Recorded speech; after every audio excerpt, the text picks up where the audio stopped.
మన ప్రభువును రక్షకుడైన యేసుక్రీస్తు అతి శ్రేష్టమైన నామమున మీ అందరికీ వందనాలు. ఈ ఉదయకాలం పరిశుద్ధ దినం దేవుణ్ణి ఆరాధించడానికి మీతో కలిసి దేవుడు మా కుటుంబానికి కూడా ఒక గొప్ప భాగ్యం ఇచ్చాడు. దాన్ని బట్టి నేను దేవునికి వందనాలు చెల్లిస్తున్నాను. మరి ఈ రోజున ప్రభుని ఆరాధించడానికి మేము తర్జన భర్జన చేస్తూ ఉన్నాం, ఏ మందిరానికి వెళ్ళాలి, ఎటు వెళ్ళాలని. సో అప్పుడు పాస్టర్ గారిని మేము వాట్సాప్ ద్వారా మా ప్లాన్ని తెలియజేశాం. వెంటనే వారు కూడా ఒప్పుకొని తప్పకుండా రండి అని పిలిచారు. సో ఆహ్వానించి మమ్మల్ని ఈ విధంగా మరి వాక్యాన్ని కూడా మీతో పంచుకోవడానికి మాకు ఇచ్చిన ఇటు గొప్ప ఆధిక్యతను బట్టి పాస్టర్ గారికి కూడా నేను ప్రత్యేకంగా వందనాలు తెలియజేస్తూ ఉన్నాను. మరి రీసెంట్గా 8th యానివర్సరీ చేసుకోవడానికి షారోన్ ఎవాంజలికల్ మినిస్ట్రీస్కి దేవుడు చూపిన కృపను బట్టి కూడా నేను దేవునికి వందనాలు, సంఘానికి సేవకులకు కూడా శుభాలు తెలియజేస్తున్నాను. ఎందుకంటే ఎలా ప్రారంభించామనేది కాదు కానీ ఎలా ముగించామనేది ముఖ్యం. సో కొనసాగింపజేయాలి, అలా కొనసాగింపజేస్తున్నారు వారు కూడా. ఎన్ని కష్టాలు, ఎన్ని వ్యతిరేకతలు, ఎన్నో సవాళ్ళు ఉంటాయి. పరిచయం ముందుకు కొనసాగించాలి అంటే ఎన్నో నిరాశలు, నిస్పృహలు ఉంటాయి, ఎన్నో ఇబ్బందులు ఉంటాయి. కానీ వీటన్నిటిలో కూడా వారు ప్రభు వైపే చూస్తూ ఈ పరిచయం ముందుకు కొనసాగిస్తున్నారు. వారికి శుభాలు తెలియజేస్తూ వారిని ఈ పరిచయను దేవుడు ఇంకా దీవించాలని నేను ఆశపడుతూ వారి కొరకై ప్రార్థన, మీ కొరకు కూడా ప్రార్థన మేము తప్పకుండా చేస్తూ ఉంటాం. మరి రానున్న దినాల్లో ఈ సంఘము విస్తరించి ఇంకా మరి అభివృద్ధి చెందాలని కూడా మేము ఈ సమయంలో కోరుకుంటూ ఉన్నాను. మరి దేవుని వాక్యాన్ని మనం ధ్యానించుకో ముందు చక్కని మరి స్తుతి ఆరాధనలో మనం నడిపించారు పాస్టర్ గారు. 5 విషయాలు చెప్పారు. ఒక విషయం, దావీదు తనకున్నటువంటి ఆశ ఏంటంట, దేవుని సన్నిధిలో ఎప్పుడు ఉండాలా అని ఎంతో ఆశతో తను ఎదురు చూస్తూ ఉండేటువంటి వాడు. అనేక రకాలుగా ఆయన తనకున్న ఆశను దావీదు కీర్తనలలో చెప్పడం మనం చూస్తూ ఉంటాం. అయితే మరి మేము పరిచయం చేసిన ప్రాంతం ఇది భూపాలపల్లి నుండి చాలా లోపలికి ఒక 25 కిలోమీటర్ల దూరం అడవి ప్రాంతం. అంటే గడిచిన 12 సంవత్సరాలు మేము చేసినటువంటి పరిచర్య ప్రాంతం భువనగిరిపల్లి ఫీల్డ్ అంటారు ఐఈఎంలో. ఈ ఫీల్డ్లో ఎప్పటి నుంచో 1975 నుంచి ఆ దినాల్లో 78 నుండే పరిచర్య జరిగింది. అక్కడ అది భయంకరమైనటువంటి అటవీ ప్రాంతము, దండకారణ్యం అన్నమాట. సో మనుషులు ప్రయాణం చేయాలి అంటే ఎడ్ల బండ్లు లేకపోతే కాలి బాటన మాత్రమే నడవగలగాలి. అలా మాత్రమే గృహాలను, వ్యక్తులను చేరుకోవచ్చు, ప్రయాణాలు చేయొచ్చు. వారు బస్ కావాలి అంటే సుమారు 17-18 కిలోమీటర్లు రోడ్డు పాయింట్కి వస్తే అక్కడ వారికి బస్ దొరికేది. సో ఇలాంటి దినాల్లో మరి ఒక బలమైనటువంటి పరిచర్య, ఒక సైకిల్ మీద ఒక మిషనరీ మరి తన 7 పిల్లల్ని వేసుకొని సైకిల్ మీద తిరుగుతూ పాస్టర్ గారు వాళ్ళ ఊరు వైపు దాకా కూడా పోయేవాడు. దానియేలు పంతులు అంటారు, చాలా ఫేమస్ ఆయన దానియేలు పంతులు గారు. ఎంత బలమైన పరిచర్య, పునాది అంటే ఎంతో కష్టపడి వారు ఆ భూములను దున్ని దేవుని యొక్క స్వార్థ గింజలు అనేటువంటి విత్తనాలను వాళ్ళు నాటారనమాట. సో చాలా కష్టపడి పరిచర్య చేశారు. అక్కడున్న ప్రజలు ఎప్పటి నుంచో స్వార్థ వింటున్నా త్వరగా యేసుక్రీస్తుని రక్షకుడిగా అంగీకరించడానికి స్పందించే మనస్తత్వం కాదు, హృదయ కాఠిన్యం కలిగినటువంటి వారుగా ఎక్కువగా వారు ఉంటూ ఉంటారు. ఎందుకంటే 78లో ప్రారంభించబడిన పరిచర్య ఇంకా 300 మంది మాత్రమే విశ్వాసులు, బాప్తీసం తీసుకున్న వాళ్ళు ఉన్నారు. అదే 80-85లో ప్రారంభించబడినటువంటి చెన్నూరు మిషన్ పొలంలో ఇప్పటికీ 1000 మంది పైగా విశ్వాసులు ఉన్నారు. అంటే ఆ ప్రాంతంలో లేటుగా స్టార్ట్ అయింది, కానీ అక్కడ సువార్తకు స్పందించేవారు ఎక్కువ మంది ఉన్నారు. అక్కడ చాలా ఎక్కువగా మరి ప్రభు కొరకు ఆత్మలను నడిపించడం జరిగింది. భువనగిరిపల్లి ప్రాంతంలో, భువనగిరిపల్లి ఫీల్డ్, ఇది భువనగిరి కాదు, భువనగిరి, అక్కడి నుంచి వచ్చినటువంటి వారు మైగ్రేట్ అయినటువంటి రెడ్డిస్ వీళ్ళు అక్కడికి వచ్చారు. దాన్ని బట్టి ఆ ప్రాంతానికి భువనగిరిపల్లి అని పెట్టారు. అక్కడ ఈ ఫీల్డ్లో ఒకానొక దినాల్లో పరిచర్య జరుగుతున్న దినాల్లో విశ్వాసులందరూ కూడా భువనగిరిపల్లి అనేటువంటి దీక్షకుంట అనే చర్చ్ దగ్గరికే విశ్వాసుల ఆరాధనకు రావాలి. వీళ్ళు వచ్చేటప్పుడు చాలా కష్టాలు ఉండేవి అన్నమాట. చాలామంది చుట్టుపక్కల గ్రామాల వాళ్ళు నడుచుకుంటూ మాత్రమే చర్చ్కి రావాలి. చర్చ్కి నడుచుకుంటూ రావడం ఎంతమంది ఎన్నిసార్లు చేశారు? 1 కిలోమీటర్ నడుచుకుంటూ ఎప్పుడైనా చర్చ్కి వెళ్ళారా? ఒక 2 కిలోమీటర్లు, ఒక 3 కిలోమీటర్లు అనుభవం ఉందా? మనకి నడుచుకుంటూ పోవాలంటే ఈరోజు బైక్ లేదు అంటే, ఆటో లేదు అంటే డుమ్మా కొట్టడానికి మంచి అవకాశం అనుకునేటువంటి రోజులలో సంఘాలను ఈరోజు మనం కలిగి ఉన్నాం, చూస్తున్నాం, మనం ఉంటూ ఉన్నాం. ఒక ఇద్దరు లంబాడ స్త్రీలు ప్రభువుని నమ్ముకున్నటువంటి వారు సుమారు 2 కిలోమీటర్ల దూరంలో వాళ్ళు ఉంటారు. అది వర్షాకాలం, విపరీతమైనటువంటి వాన వచ్చి రాత్రివేళ ఉదయకాలంన ఆ ఊరికి ఈ ఆరాధన జరిగేటువంటి మందిరం ఉన్నటువంటి ఊరికి మధ్యలో బంగారు మడుగు అని ఒక వాగుండేది. ఈ వాగు విపరీతంగా పొంగుతూ ఉంది. వాళ్ళు ఆరాధన కొరకు బయలుదేరి వచ్చారు. చూడంగానే ఏముంది, విపరీతంగా వాగు పొంగుతూ ఉంది, ఉధృతంగా వస్తూ ఉంది. అలాంటి పరిస్థితుల్లో మనం ఉంటే మనం ఏం చేస్తాం? అబ్బా, ఇక అది అనుకున్నాం కానీ పోవడానికి కుదిరేటట్లేదు, ఇది ఎప్పుడు తగ్గుద్దో ఏమో, ఇంటికి పోయి ఇంట్లో ప్రార్థన చేసుకుందాం, దేవుడికి అన్ని తెలుసు అని మనం అనుకుంటాం కదా. కానీ వాళ్ళిద్దరు ఏం చేశారో తెలుసా? ఎట్లయినా మనం దేవుణ్ణి ఆరాధించడానికి పరిశుద్ధ దినం దేవుడు మనకి ఇచ్చాడు కాబట్టి మనం వెళ్ళాలి అనుకున్నారు, నిర్ణయించుకున్నారు. వాగులోకి లోపలికి వెళ్తున్నారు.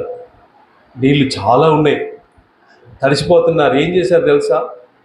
వాళ్ళు చీరలన్నీ పైకి లేపుకొని అట్లనే వాగు దాటేసి మునిగిపోయినా కానీ దాటుకుంటా అవతలికి వెళ్ళి ఆరాధనకు వెళ్ళి దేవుణ్ణి ఆరాధించి తిరిగి వచ్చే లోపల వాగు తగ్గిపోయింది, ఇంటికి క్షేమంగా వచ్చారు.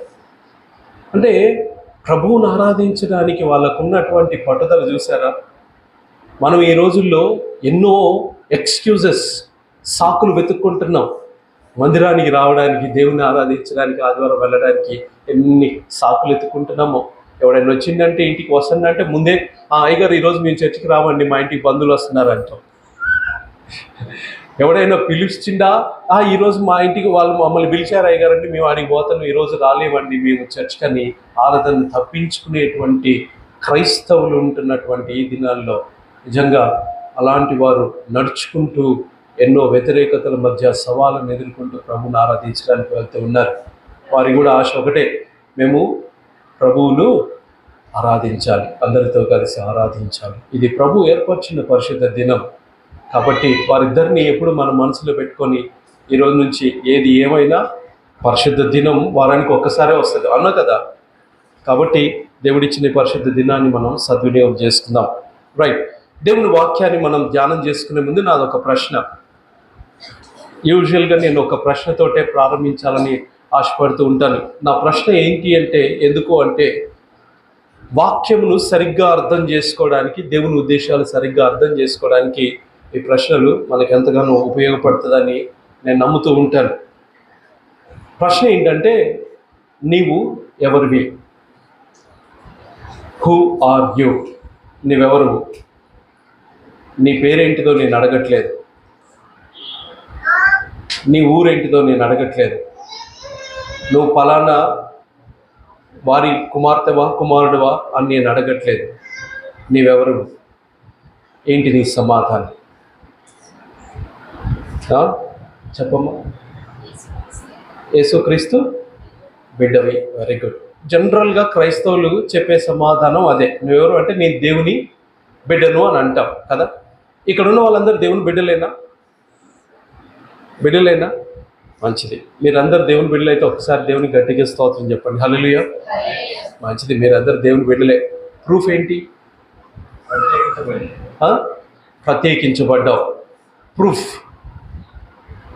ఎలా ప్రత్యేకించబడ్డావు? ప్రూఫ్ అంటే ఏంటో తెలుసా?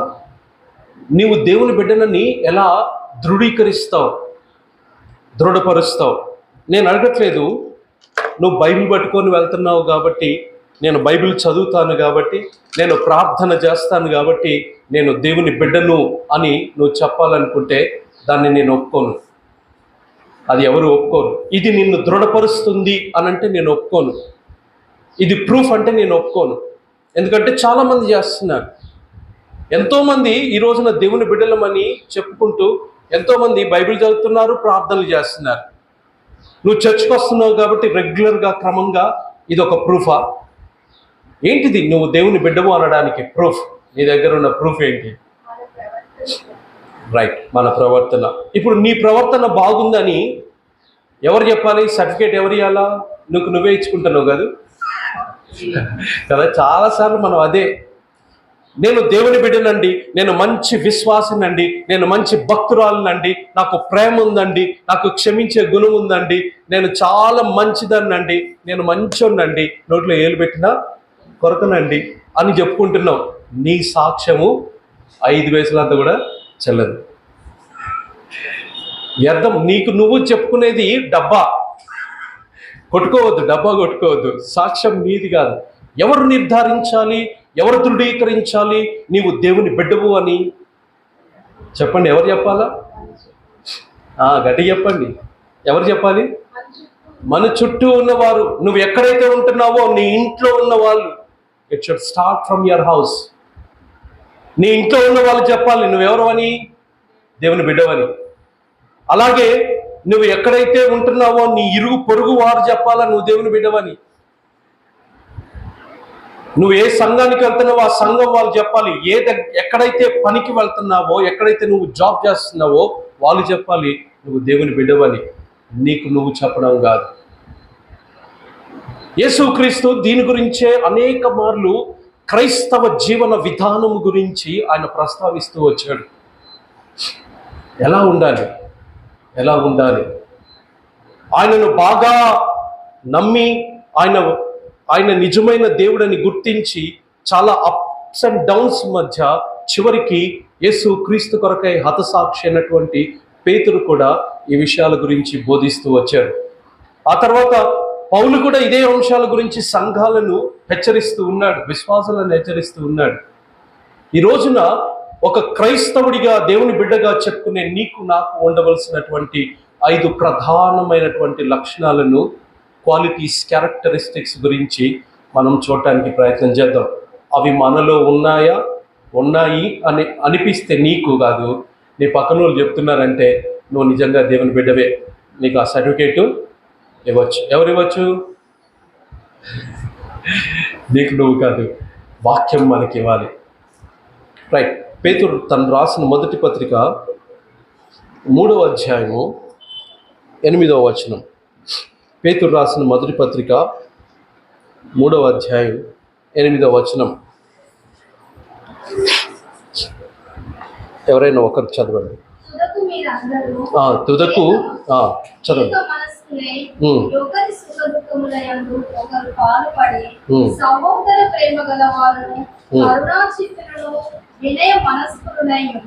చాలు. ఇక్కడ పేతురు తను పత్రిక రాస్తూ సంఘానికి రాస్తున్నాడు. ఎవరికి రాస్తున్నాడండి? సంఘానికి. సంఘం అంటే ఎవరు? విశ్వాసుల సమూహం, దేవుని బిడ్డల సమూహము. సంఘానికి పత్రిక రాస్తూ అని అంటున్నాడు, తుదకు అని అన్నాడు. 8వ వచనం వచ్చేసరికి ఏమన్నాడు? తుదకు అన్నాడు. అంటే ఏంటి తుదకు అంటే తెలుసా? ఫైనల్లీ అని అర్థం మాట. ఇక ఎన్ని చెప్పినా ఏం చెప్పినా చివరికి ఏం చెప్పాలనుకుంటున్నానంటే అని అర్థం. తుదకు మనమందరం కూడా ఎలా ఉండాలి అంట? ఏకమనస్కులమై ఉండాలి అని చెప్తూ ఉన్నాడు. ఈ రోజున క్రైస్తవుడిగా దేవుని బిడ్డగా బ్రతికే నీకు నాకు ఉండాల్సినటువంటి మొట్టమొదటి లక్షణం, వ్యక్తిత్వం ఏంటిది అంటే ఏకమనస్సు. ఏ మనస్సు? ఏకమనస్సు. ఉందా నీకు ఆ ఏకమనస్సు? ఏంటిది ఏకమనస్సు అంటే ఏంటి? ఏకమనస్సు అంటే ఏంటండి? ఒంటరి మనస్సా? ఏకమనస్సు అంటే ఏంటి? ఒకే ఆలోచన, ఒకే భావము, ఒకే లక్ష్యము, ఒకే పని, ఒకే మాట. ఎక్కడ ఇది మనకి ఎక్కువ అవసరపడుతుంది? ఏక మనసు ఫ్యామిలీలో. అల్టిమేట్గా should start from the family. కుటుంబంలో ఏక మనస్సు, తర్వాత సంఘములో, పనిచేసే ప్రాంతంలో, నీ ఇరుగు పొరుగు వారి మధ్యలో. ఎందుకు అంటే క్రైస్తవుడు అంటే ఎకనామిక్స్ ప్రకారం మానవుడు సమాజ జీవి అని అన్నాడు. మనము సమాజ జీవులం. అంటే ఏంటిది? నేను ఒంటరిగా ఉంటాను, నేను ఒంటరి జీవితాన్ని జీవిస్తాను, నాకు సమాజంతో సంఘంతో ఇంకెవరితో అక్కర్లేదు అంటే కుదరదట. మనం ఎవరము? సమాజముతో కలిసి జీవితాన్ని జీవించాల్సినటువంటి వారు, అందరితో కలిసి జీవనాన్ని కొనసాగించాల్సినటువంటి వారు. ఒక దేవుని బిడ్డగా బ్రతికే నీకు నాకు ఉండాల్సినటువంటి మొట్టమొదటి లక్షణం ఏంటంటే ఏక మనస్సు ఉండాలి. అది కుటుంబంలో నీకు ఏక మనస్సు ఉండాలా. మన కుటుంబంలో ఉన్న వారందరితో నీ మనస్సు కలవాలి. ఈ రోజుల్లో అది కలవట్లే, అది మనలో ఉండట్లే. ఒక కుటుంబంలో భార్యాభర్తలు ఇద్దరు ఉన్నారు, కుటుంబంలో అందరు ఉన్నారు, కానీ ఒకరే దేవుణ్ణి నమ్ముకున్న వాళ్ళు, నువ్వు దేవుణ్ణి నమ్ముకున్న వాళ్ళు అయితే ఇప్పుడు నువ్వు కుటుంబంలో నీ స్థానం, నీ స్థాయి ఎలా ఉంది, నీ మనస్సు ఎలా ఉంది? ఏక మనస్సు ఉందా? ఎలా ఉంది మన మనస్సు? అందరితో కలిసిపోతుందా? కలిసిపోవడం అంటే ఏంటి? వాడు తప్పు చేద్దంటే తప్పు చేద్దామని పోవడం కాదు. హార్మోనీ అని అంటాడు ఇంగ్లీష్లో. దీన్ని ఏమంటాడు? హార్మోనీ అని అంటాడు. హార్మోనీ అంటే ఏంటిది? అందరితో కలిసి ఏకమై ఒక్క ఆలోచన కలిగి ఆ పనిని ముందుకు తీసుకొని వెళ్ళటం, సంతోషంగా సమాధానంగా మనం ఉండడం అన్నమాట. సో ఏక మనస్సు చాలా అవసరం ఈ రోజుల్లో. నీది నీదే, నాది నాదే అనే రకం ఈ రోజుల్లో. నీ ఆలోచన నీదే, నా ఆలోచన నాదే. ఎక్కడుంది అది? ఇంట్లో ఇద్దరు ముగ్గురు దేవుని నమ్ముకున్న వాళ్ళు ఉన్నా కానీ ఇదే పరిస్థితి. పాట చర్చిలోకి వచ్చినా కానీ అందరూ ఒకటి చెప్తే వీళ్ళు ఇంకోటి చెప్తారు. ఈ హార్మోనీ ఉండదు. ఒక నలుగురిని కలిసి కూర్చోబెట్టి మీరందరూ ఒక విషయం గురించి ఆలోచన చేయండి అంటే అందరూ భిన్నంగా చెప్పి వాదించేసి అక్కడి నుంచి వెళ్ళిపోతారు తప్ప అందరికీ ఏక మనస్సు రావట్లేదు. అందరికీ రావట్లేదంటే కారణం ఏంటిది? నాకు లేదు, నేను ఏక మనస్సును కలిగి ఉండడానికి ప్రయత్నం చేయట్లేదు అనేది అర్థం. నీకు ఏక మనస్సు లేకపోతే, నువ్వు హార్మోనీతో ఉండాలన్న ఆలోచన నీకు రాకపోతే నువ్వెప్పటికీ కూడా దేవుని బిడ్డగా ఉండలేవు అని దేవుడు జ్ఞాపకం చేస్తున్నాడు. చివరిగా ఆయన ఈ మాట అంటున్నాడు. ఎన్నో విషయాలు చెప్పి ఫైనల్లీ ఇది మాత్రం కలిగి ఉండండి అని అంటున్నాడు. యేసుక్రీస్తు మత్తయి సువార్త 5వ అధ్యాయం 16వ వచనంలో ఒక మాట అంటాడు. మీ వెలుగును ప్రకాశింపనీయుడి అని అంటాడు. Let your light so shine అని అంటాడు. మీ వెలుగును ప్రకాశింపనీయాలి. లోకము మనలో ఉన్నటువంటి ఆ వెలుగును చూడాలి. అది ఎలా? క్రియల ద్వారా, నీ జీవన విధానం ద్వారా నీ వెలుగు ఇతరులకు ప్రకాశింపబడాలి. నీవు ఏక మనస్సు కలిగిన వాడవని, ఏక మనస్సు కలిగిన దానవని నీ ప్రతి ఆలోచన, నీ ప్రతి మాట, నీ ప్రతి నిర్ణయము తెలియజేయాలి అనేది దేవుడు కోరుకుంటున్నాడు. ఆయన అన్నాడు, నేను యేసును పోలి, పౌలు అన్నాడు, నేను యేసును పోలి నడుచుకుంటున్న ప్రకారం మీరును నన్ను పోలి నడుచుకోండి అని అన్నాడు. ఎందుకు అన్నాడు? ఆయన అన్నాడు, ఈయన అన్నాడు, అందరు అన్నాడు. ఇదే విషయాన్ని పౌలు కూడా తను ప్రస్తావించాడని చెప్పాను. రోమీయులకు రాసిన పత్రిక 12వ అధ్యాయం 16వ వచనంలో కూడా పౌలు కూడా ఇదే అంటాడు. రోమాకు రాసిన పత్రికలో రోమీయులతో ఇదే విషయాన్ని ఆయన గుర్తిస్తాడు. రోమా 12:16లో అంటాడు, ఏక మనస్సు కలిగిన వారమై ఉండాలి మనం అందరము అని అంటాడు. రోమా 12:16 చదవము కానీ జ్ఞాపకం చేసుకోండి, నోట్ చేసుకోవాలంటే చేసుకోండి. రోమా 12:16లో తను అదే అంటాడు. ఫిలిప్పీలకు రాసిన పత్రికలో కూడా తను 2వ అధ్యాయం 2వ వచనంలో ఇదే విషయాన్ని ఫిలిప్పీ సంఘానికి కూడా ప్రస్తావిస్తూ ఉన్నాడు. అయ్యా, మనం అందరం ఏక మనస్సు కలిగిన వారమై ఉండాలయ్యా. దేవుని నమ్ముకున్న వారు, దేవుని వెంబడించేవారు, దేవుని బిడ్డలమని చెప్పుకునే వారికి ఏక మనస్సు, హార్మోనీ చాలా చాలా ప్రాముఖ్యమైనటువంటి లక్షణం అని జ్ఞాపకం చేస్తూ ఉన్నాడు. సో ఇది మొదలుకొని మనము ఏక మనస్సు కలిగిన వారంగా బ్రతుకుదాం. ఇప్పుడు నీ ఇంటి వాళ్ళని అడగాల, ఏం చెప్తారు నీ గురించి సాక్ష్యం? నీకు ఏక మనస్సు ఉందంటారా, లేకపోతే నువ్వు అంతా ఉల్టా పుల్టా పోతాను అని అంటారు? మేమందరం ఒకటైతే ఏమొక్కతే ఒక మతం అండి అని అంటారు. విన్నారా అలాంటి ఎప్పుడైనా? అలా వింటున్నారంటే నువ్వు ఇంకా ఏం చేయాలా? యేసు స్వారూప్యంలో నువ్వు ఇంకా మార్చబడాలా. You are lacking that.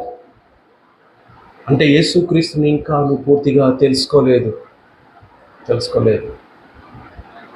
నువ్వు యేసుక్రీస్తు స్వారూప్యంలోనికి మార్చబడాలి.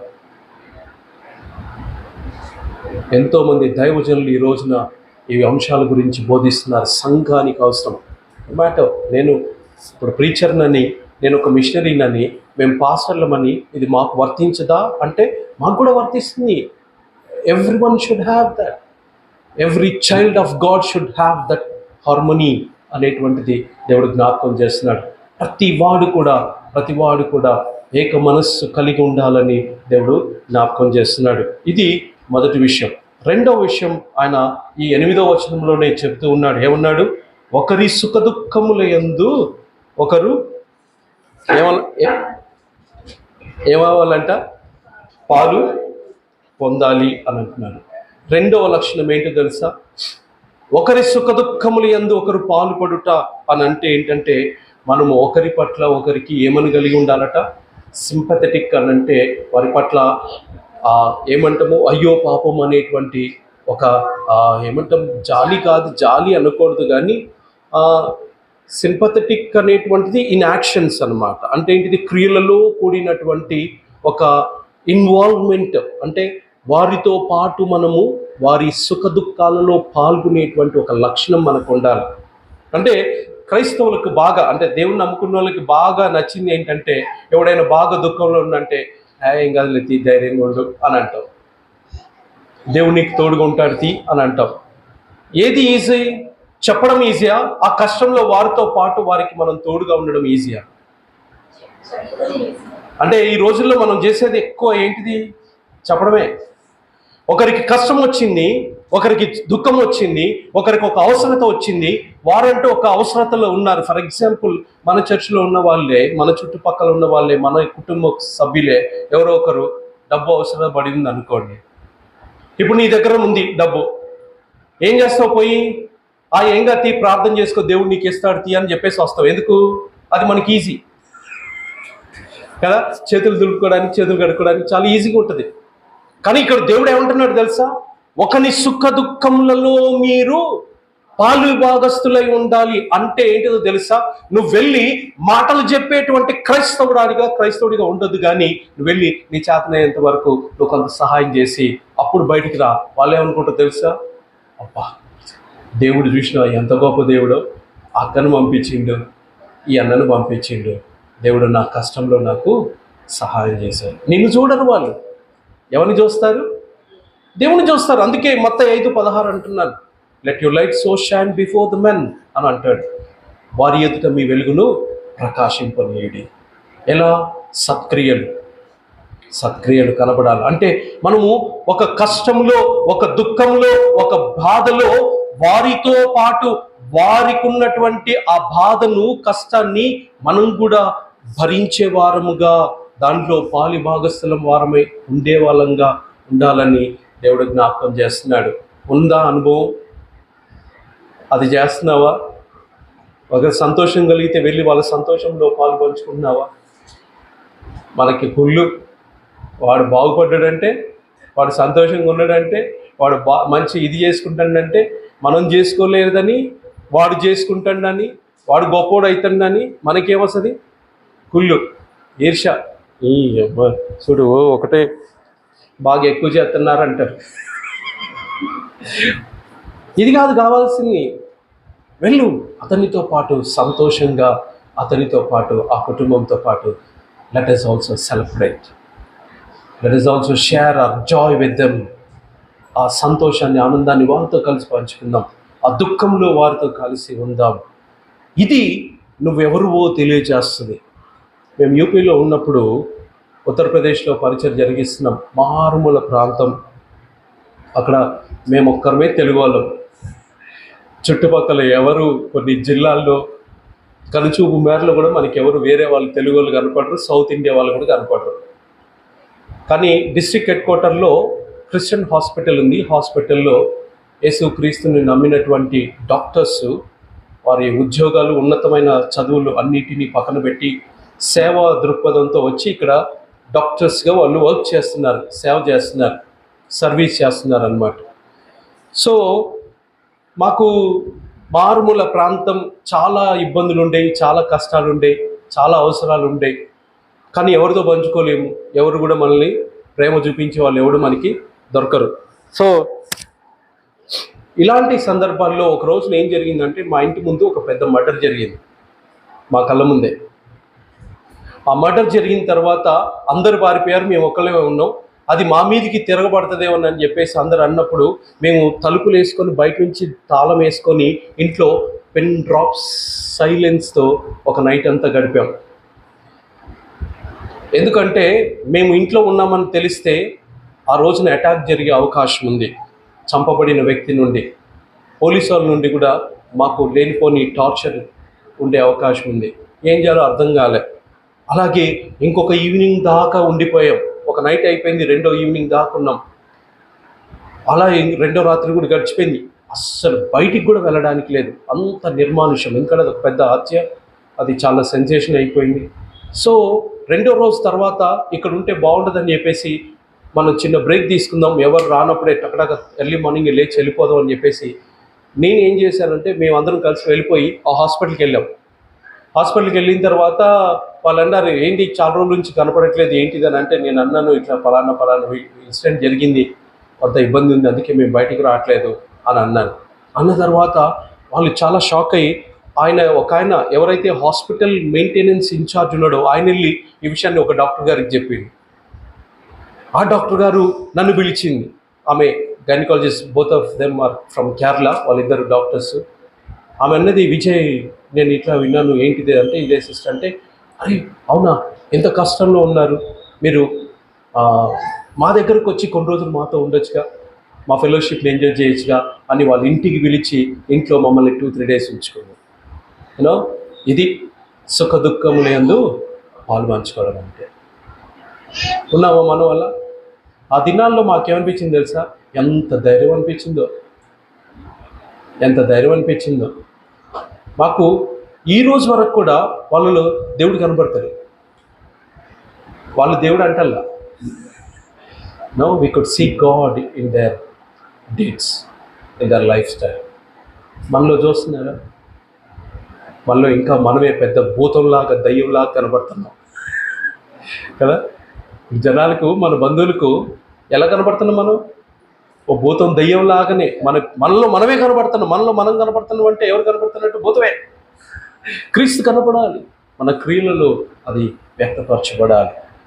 ఒకరి సుఖ దుఃఖములు యందు ఒకరు పాలివారై ఉండాలి. ఇది 2వ లక్షణం నువ్వు నేను కలిగి ఉండాల్సిందని జ్ఞాపకం చేస్తున్నాడు. 3వది అన్నాడు తర్వాత, సహోదర ప్రేమ కలిగి ఉండాలి. సహోదర ప్రేమ కదండి, చాలా పెద్ద అంశం అది. దాని గురించి నాకు తెలిసి, నాకు టైం ఇస్తే కనీసం ఒక వరుసగా ఒక వారం రోజులు చదివినా, దాని గురించి స్టడీ చేసినా అది ఒడవదు. అంత పెద్ద అంశము ప్రేమ గురించి ఇది చెప్పబడింది. కానీ ఒక క్లుప్తంగా చాలా బాగా సమరైజ్ చేసి మనం అర్థం చేసుకోవాలి అంటే, దీన్ని మనం ప్రేమ కలిగి ఉండాలి. ఎలా ప్రేమ కలిగి ఉండాలి? మనం అందరం దేవుణ్ణి ప్రేమిస్తున్నారా? ఎంతమంది దేవుణ్ణి ప్రేమిస్తున్నారు? అందరూ దేవుని ప్రేమించే వాళ్ళమే. యోహాను తను రాసిన పత్రిక, మొదటి పత్రికలో ఏమంటాడంటే, నేను దేవుణ్ణి ప్రేమిస్తున్నానని చెప్పి నా సహోదరుని ద్వేషించిన ఎడల నేను దేవుణ్ణి ప్రేమించట్లేదు అని అన్నాడు. అర్థమైందండి? నేను దేవుణ్ణి ప్రేమిస్తున్నానని చెప్పి నా సహోదరుణ్ణి, సహోదరిని ప్రేమించలేని ఎడల నాలో దేవుని ప్రేమ లేదు, నేను దేవుణ్ణి ప్రేమించట్లేదు అని అంటున్నాడు. ఇంతకెవరు నీ సహోదరుడు, నీ సహోదరి ఎవరు? నువ్వెన్నుకున్న వాళ్ళు కాదు. అర్థమైందా? అంటే నువ్వెన్నుకున్నటువంటి, నీకు నచ్చినటువంటి వారు మాత్రమే సహోదరులు కాదు. అందరూ నీ సహోదరులే. అవునా కాదా? అందరూ నీ సహోదరులే. మరి అందరినీ నువ్వు ప్రేమిస్తున్నావా? Do you really love them? Or లేకపోతే నాకు ప్రేమ ఉంది అన్నట్టుగా నటిస్తున్నావా? కదా, మనకి అందరికీ నటించడం బాగా వచ్చు, ప్రేమ ఉందన్నట్టుగా నటించడం బాగా వచ్చు, కానీ ప్రేమ మాత్రం లేదు. దేవుడు ఏమంటున్నాడు తెలుసా? కనబడే సహోదరుణ్ణి ప్రేమించలేని నీవు కనబడని దేవుణ్ణి ప్రేమించలేవు అని అంటున్నాడు. అర్థముందా? అందుకే దేవుణ్ణి ప్రేమిస్తున్నావా అంటే 2 చేతులు ఎత్తడం కాదు. దేవుణ్ణి ప్రేమిస్తున్నామండి. ఎట్లా ప్రేమిస్తావు? ఎట్లా చెప్తావు దేవుని ప్రేమ ఉందని? కనబడిన సహోదరుణ్ణి ప్రేమించలేని నీవు కనబడని దేవుణ్ణి ఎప్పటికీ ప్రేమించలేవు. యోహాను తన మొదటి పత్రికలో అంటాడు మాట. ఇంకా చాలా విషయాలు అంటాడు. That is specific topic. ఏదైనా ఒక రోజు మళ్ళీ ఈసారి వచ్చినప్పుడు అయ్యగారు అవకాశం ఇస్తే మళ్ళీ దాని మీద మంచిగా ధ్యానం చేద్దాం. చాలా చాలా ప్రాముఖ్యమైన అవసరమైన అంశము ప్రేమ. అయితే సహోదర ప్రేమ మనకు కలిగి ఉండాలి అని దేవుడు జ్ఞాపకం చేస్తున్నాడు. ప్రేమ అంటే ఏంటిది? మాటల్లో చెప్పేది ప్రేమ కాదు. మాటల్లో చెప్పేది ప్రేమ కాదు. ప్రేమ చాలా గొప్పది. ఇందాక ప్రేమ గురించి ఆరాధన చేసేటప్పుడు చెప్తూ ఉన్నప్పుడు నాకు అనిపించింది, ప్రేమను డిఫైన్ చేయాలి అంటే, వర్ణించాలి అంటే, యేసుక్రీస్తు ప్రేమను వర్ణించాలంటే ఆ సిలువలో ఇక అది పీక్ అన్నమాట. ఇక దానికి మించిన నిర్వచనం మనకి ఏదైనా ఉంటుందా? ఆయన ఏ పాపము చేయలేదు, కానీ ఆయన నీ కోసం నా కోసం, నా పాపమును తన భుజం మీద వేసుకొని ఆయన నీ కోసం నా కోసం నువ్వు నేను పొందవలసిన దెబ్బలను, గాయాలను, శిక్షను ఆయన పొందాడు.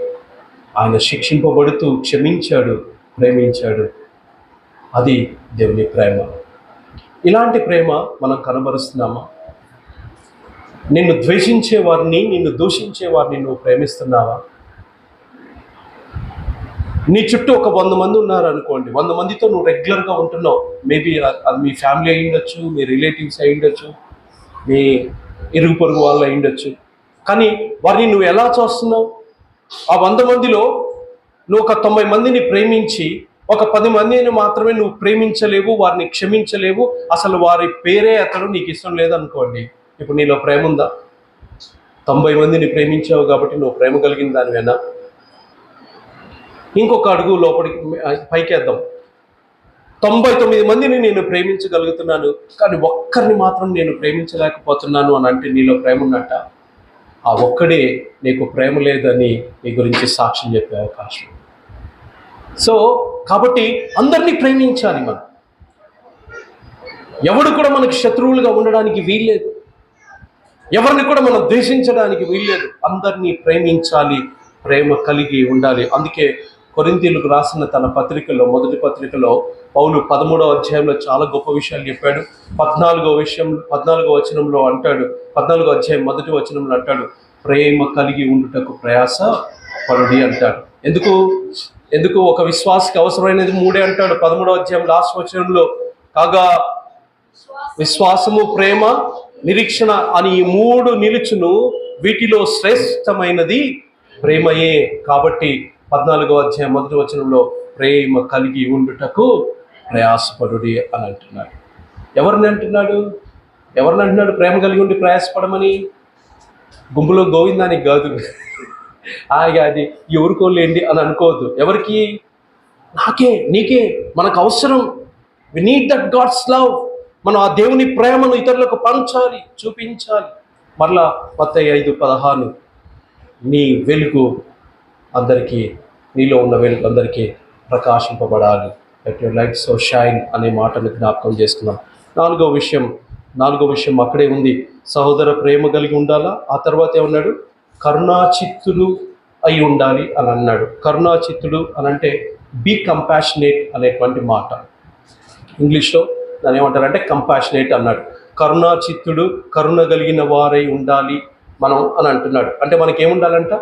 కరుణ ఉండాలి. కరుణను ఇంకొక నానార్థాలు ఉన్నాయి. దయా, జాలి. అర్థమైందండి? కరుణ అంటే ఏంటిది? దయా, జాలి. దయా, జాలి ఏం చేస్తుందంటే, ఒకడికి కష్టం వస్తే అయ్యో పాపం అని చెప్పేసి ఆ కష్టంలో అయ్యో పాపం అంటూ వారి దగ్గరికి వెళ్ళి వారికి సహాయపడుతుంది అన్నమాట. కరుణాచిత్తులై ఉండాలి. మన దేవుడికి ఉన్న ఒక లక్షణం ఏంటిదండి? ఆయన దయ కలిగిన దేవుడు, ఆయన జాలి కలిగిన దేవుడు, కరుణ కలిగిన దేవుడు. అవునా కాదా?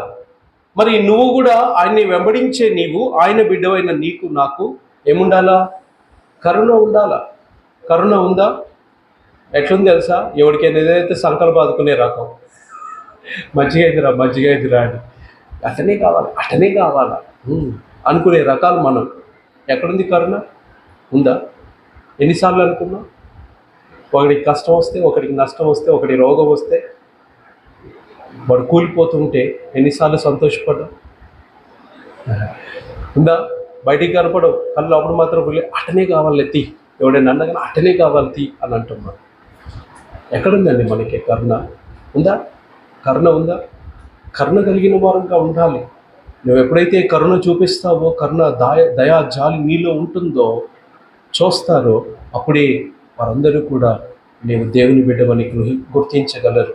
నీలో దేవుని ప్రేమను వారు చూడగలరు. దేవుని స్వరూపము సారూప్యము నీలో కనబడుతుంది. చాలా రెఫరెన్సెస్ అన్నిటికీ ఉన్నాయి, అవన్నీ నేనేం చెప్పట్లేదు. బట్ దీనికి మాత్రం కొలసీలకు రాసిన పత్రికల 3వ అధ్యాయం పౌలు 12వ వచనంలో ఈ మాట గురించి అంటాడు. అక్కడ కూడా అవే అంశాలు ఉంటాయి. కరుణ, జాలి, దయ ఇవన్నీ కూడా మనం కలిగి ఉండాలని కొలసీలకు రాసిన పత్రిక 3వ అధ్యాయం 12వ వచనంలో పౌలు ఈ విషయాల గురించి కూడా బోధిస్తూ ఉన్నాడు. ఆ తర్వాత మనము చివరిగా చూసుకుంటే 5వ లక్షణము దేవుని బిడ్డలకు ఉండవలసినటువంటిది ఏంటండి? వినయ మనస్సు. అంటే వినయము కలిగిన వారమై ఉండాలి. అంటే ఏంటి? హంబుల్నెస్, తగ్గింపు మనకు ఉండాలి. ఉందా తగ్గింపు ఉందా? మనకి గర్వం ఉందా? క్రైస్తవులకు ఉండేది ఏంటో తెలుసా? ఏముంది? లోకంలో ఉన్న వాళ్ళకంటే ఇంకెక్కువ ఉంటుంది మనకి గర్వం. ఎలా గర్వాన్ని మనం నిర్వచించవచ్చో తెలుసా? ఎప్పుడైతే అంటే ఆత్మీయ గర్వము చాలా ప్రమాదకరం. ఇది క్రైస్తవులకు ఉండేది. ఆత్మీయ గర్వం ఎలా ఉంటుందో తెలుసా? ఇప్పుడు మనకి బాగా ప్రార్థన చేయించింది అనుకోండి, మన పక్కన ప్రార్థన చేయరానా ఉంటే ఏమనిపిస్తుంది? ఆమెకంటే నాకే బాగా ప్రార్థన చేయొచ్చు అనుకుంటాం. ఇదేంటిది? గర్వం, ఆత్మీయ గర్వం. ఇప్పుడు నీకేముండాలా? ప్రార్థన బాగా చేస్తే గమ్మును ఉండాలి. ఎక్కడ? హృదయంలో తగ్గింపు ఉండాలి. నీకు బాగా పాటలు పాడొచ్చని, నాకు బాగా పాటలు పాడొచ్చు, చూసినా ఎట్ట పాడుతుందో, ఒక పాటలే రావు, ఏం మళ్ళీ ఫోసుకోలు, అదే నాకు ఇతేనా? ఇదేంటిది? గర్వం. అంటే మనం గుర్తించట్లే, మనం గ్రహించట్లే, ఇది గర్వం అని మనం గ్రహించట్లే. దేవుని మందిరానికి ఇద్దరు వచ్చారు. ఎవరు? సుంకరి, పరిసయుడు. ఇద్దరు ఎక్కడికి వచ్చారు? చర్చికే వచ్చారు. వీడేమో పరిసయుడేమో నేను పరిశుద్ధుని, నేను గొప్పని, నేను ఇట్లా, నాకు వాక్యం తెలుసు, అన్నీ తెలుసు అన్నాడు. వీడేమో సుంకరేమో నేను పాపినని ప్రార్థన చేస్తా ఉన్నాడు. పరిసయుడేమో తెలుసా? నేను వాడి వంటి వాడను కాను అని అంటున్నాడు. అంటే ఇది కంపారిజన్ చేసుకుంటున్నాడు. ఐఎమ్ గ్రేటర్ దాన్ హిమ్ అని అంటున్నాడు. వాళ్ళంటోని కాదు నేను ప్రభువా. చాలాసార్లు మన ఫీలింగ్స్ అలాగే ఉన్నాయి, మన యాటిట్యూడ్ అలా ఉంది, మన ప్రవర్తన అలా ఉంది. చాలామంది డబ్బు లేని వారిని చూసి డబ్బు ఉందన్న గర్వం, తలాంతులు లేని వారిని చూసి తలాంతుందన్న గర్వం, అందం లేని వారిని చూసి అందం ఉందన్న గర్వం, పొట్టోళ్ళని చూసి నేను పొడుగున్నానన్న గర్వం, రెగ్యులర్గా చర్చ్కి వెళ్తే గర్వం, ఒక పని అప్పచెప్తే పని బాగా చేశానన్న గర్వం, వాళ్ళు ఎవరు చేయలేదు నేనే చేశానన్న గర్వం. దేవుడు ఏమన్నాడు తెలుసా? మీరు వినయ మనస్కులు కలిగిన వారై ఉండాలి అని అంటున్నాడు. దేవుని బిడ్డ ఎప్పుడు తగ్గించుకునేవాడై ఉండాలి. తనను తాను తగ్గించుకున్నవాడు హెచ్చింపబడతాడు. ఆత్మయందు దీనులై ఉండుడి అని అంటాడు. అర్థమవుతుందా? ఎలా ఉండాలంట? మనం దీనులమై ఉండాలి, తగ్గించుకోవాలి. మనల్ని మనం తగ్గించుకోవాలి. తగ్గింపు అంటే ఏంటో తెలుసా? అన్నీ తెలిసినా ఏం తెలియనట్టు ఉండడమే తగ్గింపు. అర్థమవుతుందా? ఉందా మనకది? ఏమో సామెతోడు, ఏమీ లేని నాకంట ఎగిరెగిరి పడుతుందంట, అన్నీ ఉన్నాకు అణిగి మణిగి ఉంటుందంట. నువ్వు ఎగిరెగిరి పడుతున్నావు అంటే నీకేం లేదన్నట్టే. నువ్వు అణిగి మణిగి ఉన్నావంటే నీకు అన్నీ తెలిసినా తగ్గింపు నీలో ఉందని అర్థమవుతుందని. కాబట్టి ఎగిరెగిరి పడద్దు. గర్వము నాశనానికి దారితీస్తుంది, తగ్గింపు హెచ్చనకు దారితీస్తుంది. తగ్గించుకుంటే హెచ్చింపబడతావు. ఎవరు హెచ్చిస్తారండి? పాస్టర్ గారు కాదు, నీ కుటుంబ సభ్యులు కాదు, నాలాంటోడు కాదు. ఏదో నువ్వు తగ్గించుకున్నావని ఏదో నీకు దండేసిందని నీ పేరు చెప్పినంత మాత్రాన అది నీకేం రాదు. కానీ దేవుడు నిన్ను హెచ్చిస్తాడు, దేవుడు నిన్ను కనపరుస్తాడు, దేవుడు నిన్ను ఉన్నతమైన స్థాయిలో నిలబెడతాడు. కాబట్టి ఈ 5 లక్షణాలు మనం కలిగి ఉండడానికి ప్రయాసపడాలి. ఇప్పుడు చెప్పండి, ఈ 5 లక్షణాలు నీలో ఉన్నాయా? ఏక మనస్సు ఉందా? సింపథెటిక్గా ఉన్నామా? సుఖ దుఃఖముల యందు పాలు పంచుకునేటువంటి వారంగా ఉన్నామా? ప్రేమ ఉందా? సహోదర ప్రేమ, సహోదరి ప్రేమ. 4వది కరుణ మనకుందా? దయా జాలి మనకుందా? చివరికి 5వది తగ్గింపు మనకుందా? నీ గురించి ఈ 5 లక్షణాలు మీ ఇంట్లో వాళ్ళని అడుగు. ఇప్పుడే పోయి అడుగు. నీ జీవిత భాగస్వాములను అడగాల ఫస్ట్. అందరి ముందు అడిగితే పాపం వాళ్ళు అందరి ముందు ఇళ్ళ పరుగు తీయటమని మా ఆయన మంచోడే, మా అమ్మ మంచిదే అని చెప్తారు. కానీ ఇంట్లో అడగాల. ఇంట్లో అడగండి, ఈ 5 లక్షణాలు నాలో నీకు కనపడుతున్నాయా? మొత్తం నువ్వే కనపడుతున్నావు, కనపడుతుంది అని అన్నారు అంటే కథమే. నువ్వు ఎన్ని రోజులు దేవుని బిడ్డవని చెప్పుకున్నదంతా పాయ, అంత అవుతుందే. అంటే మనుషులను సంతోషపెట్టి వారమై ఉండక దేవుణ్ణి సంతోషపెట్టి వారమై మనం ఉండాలి. అంటే ఏంటో తెలుసా? మనం దేవుని బిడ్డలమని ఎవరినో గుర్తించాలి, ఎవరో మనల్ని ఇది చేయాలని వారి కోసం వీరి కోసం కాదు. మనల్ని మనము దేవుని అంటే లోకంలో ఉన్న వారందరూ కూడా మనం దేవుని బిడ్డలమని గ్రహించేటట్లు, మనలో దేవుని చూచేటట్లుగా మన జీవన విధానం ఉండాలని దేవుడు ఆశపడుతున్నాడు. ఒకసారి మత్తయి 5:16 నేను చదువుతాను, కంఠస్థం చదువుతాను. మనుషులు మీ సత్క్రియలను చూచి పరలోకమందున్న మీ తండ్రిని మహిమపరచునట్లు వారి ఎదుట మీ వెలుగును ప్రకాశింపనీయుడి అని అంటాడు. మన సత్క్రియలు మనుషులు చూడాలి. మనుషులు చూచి మనలో ఉన్న సత్క్రియలను బట్టి, మనలో ఉన్న ఈ 5 లక్షణాలను బట్టి వారు ఎవరిని మహిమపరచాలి? దేవుణ్ణి మహిమపరచాలి. అట్లా దేవుని బిడ్డలంగా, దేవుని సాక్షులంగా, దేవుని మహిమపరిచేటువంటి వారంగా బ్రతికే కృప దేవుడు మనందరికీ కలుగజేయునుగాక. ఆమేన్.